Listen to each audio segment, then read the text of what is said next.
د زړه خبرې. ګرانو ملګرو، نن در سره د محترمې حسینا ګل بیبي د زړه خبرې یعنې د هغوی یو کلام شریکوم. دا ما انتخاب کړی دی بنګړې به بیا ماتو. دا کتاب دی. حسینا ګل بیبي وایي چې زما تپوس ته بس یو څو د ګلاب بوټي راوړه، زما تپوس ته بس یو څو د ګلاب بوټي راوړه، زما د برخې په پیسو د ګلاب بوټي راوړه.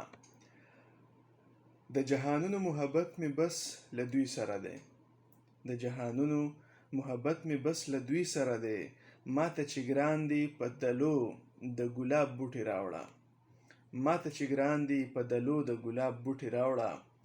او زه ګلاب نشو کوم خو مخ په ګلابونو کې اګدم، زه ګلاب نشو کوم خو مخ په ګلابونو کې اګدم.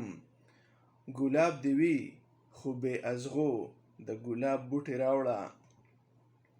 یو ځل دې ځان سره راوړیو د کوم جنته، یو ځل دې ځان سره راوړیو د کوم جنته، زر شه د هاغسې وږمو د ګلاب بوټي راوړه. د نفرتونو د دې تورو لوګو ساه مې وځي، د نفرتونو د دې تورو لوګو ساه مې وځي، ژوند ته د مینې د جذبو د ګلاب بوټي راوړه.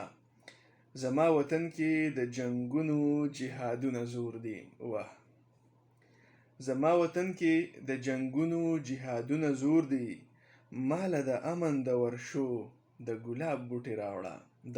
دا درته بیا هم وایم چې زما وطن کې د جنګونو جهادونه زور دي، ماله د امن د ورشو د ګلاب بوټي راوړه.